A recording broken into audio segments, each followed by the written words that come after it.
Hello friends, good afternoon. चलिए देखते हैं निफ्टी बैंक निफ्टी में कल के दिन क्या हो सकता है।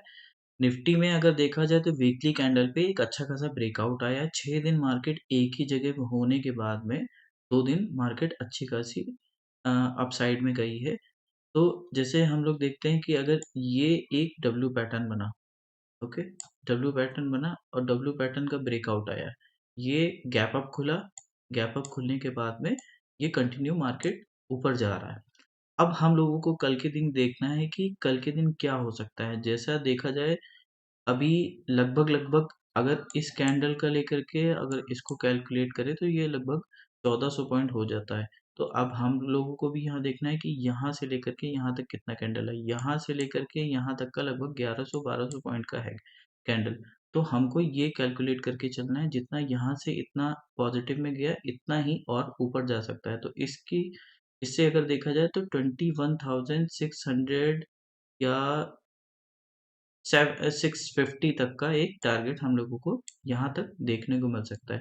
अब मान लीजिए कल किसी वजह से अगर कोई रिवर्सल कैंडल आता है, ऐसा कोई कैंडल आता है, ओके, इस तरीके का कोई कैंडल आता है, अगर हम लोगों को कोई रिवर्स होते हुए दिखता है, मान लीजिए गैप अप ही खुल गया, मान लीजिए यहीं पे मार्केट खुला और इस तरीके की कोई कैंडल बनाया, तो हम लोगों को एक लगभग नीचे का टारगेट देखने को मिल सकता है, लगभग 21,250 तक।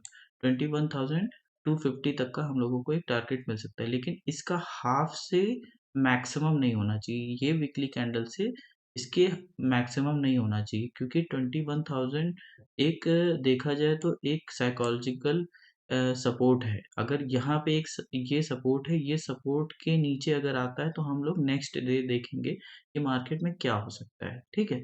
जो पैनिक सेलिंग जिसको बोलते हैं। लेकिन अभी पैनिक सेलिंग नहीं आ सकती, क्यों? क्योंकि इतना ज़्यादा जो जिन लोगों ने यहाँ पे खरीदा हुआ वो होल्ड करके रखे। अगर इसके नीचे कहीं आता है तो फिर हम लोगों को एक पैनिक सेलिंग सेलिंग देखने को मिल सकती है। तो ये जो गैप है हम लोगों को देखने को मिल रहा है, ये गैप हम लोगों को फिल होते हुए दिख सकता है, लेकिन अभी नहीं। जैसा कि मार्केट अभी पॉजिटिव में ही जा रहा है तो हम लोग पॉजिटिव में ही जाएँगे। हम लोगों को कोई जल्दबाज़ी नहीं है पुट साइड में बैठने की, क्योंकि जैसे बहुत जगह न्यूज़ में हल्ला हो रहा है कि मतलब अ, न्यूज़ नहीं देखा जाए तो ज़्यादातर यूट्यूबर्स यही कह रहे हैं कि अब यहाँ से रिवर्सल आ सकता है, यहाँ से रिवर्सल आ सकता है। लेकिन कोई भी रेजिस्टेंस अभी हम लोगों को देखने में मिल ही नहीं रहा है। मार्केट अब मान लीजिए डायरेक्ट मार्केट ऊपर ही जाता जा रहा है, जाता जा रहा है, जाता रहा है। तो हम लोग को करना क्या है? मार्केट यहाँ पे अगर आपने लिया तो आप लोगों को यहाँ पे ट्रेलिंग स्टॉप लॉस लगाना है। फिर यहाँ इसके ऊपर गया ट्रेलिंग स्टॉप लॉस लगाना है, फिर यहाँ गया ट्रेलिंग स्टॉप लॉस लगाना है। बस ये तभी हो पाएगा ना जब आपके पास में क्वांटिटी, मान लीजिए आपके पास ₹100 है, ₹100 में अगर आपने ₹25 का एक आपने कॉल खरीद करके रखा हुआ है ₹25 का, तो आप इस चीज़ को आप होल्ड करके रख सकते हैं। लेकिन आप सोचेंगे कि अगर इसको ये पूरा पैसा मैं होल्ड करके रख लूँगा, तो आप नहीं कर पाएँगे। क्यों? क्योंकि वो फिर अगर थोड़ा बहुत भी मान लीजिए आपका 10,000 है, 10,000 का 2,000, 3,000, 4,000 प्रॉफ़िट चल रहा है, अगर अचानक से 2,000 वो प्रॉफ़िट दिखने लगेगा, तो आप कहीं न कहीं वहाँ पैनिक कर जाओगे, फिर इसको आप ट्रेल नहीं कर पाओगे, कोशिश करोगे जल्दी ही बुक कर लो। लेकिन अगर आप ट्रेल करते हुए चलोगे, अगर ये रिवर्स आता भी है, तो यहाँ पे आपका 2000 जो प्रॉफ़िट हो रहा है, वो आपका बुक हो जाएगा, कोई दिक्कत नहीं है।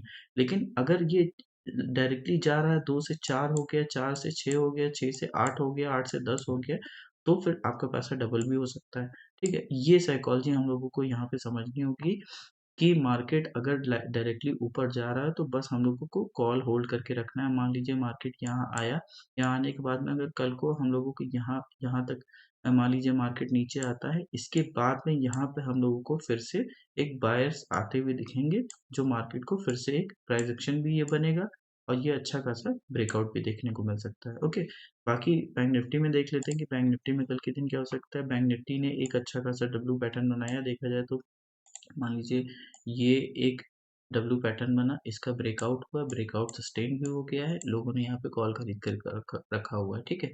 अब हम लोगों को देखना है कि कल के दिन अगर मार्केट यहाँ पे कहीं आता है, मान लीजिए यहाँ यहीं आता है, 47,000 के पास ही आता है, 47,000 के पास में फिर से बायर्स इसको भगा कर लेकर जाएंगे। क्यों? क्योंकि ये एक प्राइस एक्शन भी बन रहा है। दूसरा, जो लोगों ने यहाँ पे खरीद करके रखा होगा वो अ, अगर किसी वजह से ये थोड़ा-सा भी मार्केट नीचे आता है, मान लीजिए 10,000 का प्रॉफ़िट आपका चल रहा है, 8,000 6,000 दिख रहा होगा, तो आप कहीं न कहीं उसको प्रॉफ़िट बुकिंग करोगे तो मार्केट थोड़ा-सा स्लोली नीचे आएगा। हम लोगों को वेट करना होगा, मार्केट खुलने के बाद में थोड़ा-सा वेट करना होगा। अगर इसका ब्रेकआउट होता है, ये चैनल का अगर ब्रेकआउट होता है फिर से, तो फिर हम लोगों को फिर से एक ब्रेकआउट देखने को मिलेगा। अब इतना बड़ा ब्रेकआउट देखा जाए तो हम लोगों का टारगेट तो 50,000 का ही है, आने वाले कुछ टाइम में, मान लीजिए अगले महीने तक का या 1-2 महीने में हम लोगों को यहाँ पे देखने को मिल सकता है। लेकिन हम लोगों को यहाँ पे एक चैनल भी देखना होगा कि कुछ वेट भी करे मार्केट। अब ये अचानक से ऐसे भागता जाएगा तो इतना मज़ा नहीं आएगा। क्यों? क्योंकि वो एक्सपेक्टेशन से ज़्यादा हो जाएगा और आप इतना बचा भी नहीं पाओगे देखा जाए तो। तो हम लोगों को यहाँ पे वेट करना है, वेट करने के बाद अगर ये ब्रेकआउट देता है तो हम लोग अपसाइड में देख सकते हैं। अगर मान लीजिए यहाँ पे कोई रिवर्सल कैंडल मिलता है तो हम लोग नेक्स्ट डे देखेंगे कि मार्केट में क्या हो सकता है, ठीक है? बाकी आप लोगों को ये वीडियो पसंद कैसी आई, वो उसके लिए लाइक करिएगा, कमेंट करिएगा, शेयर करिएगा। Thank you so much. जय हिंद।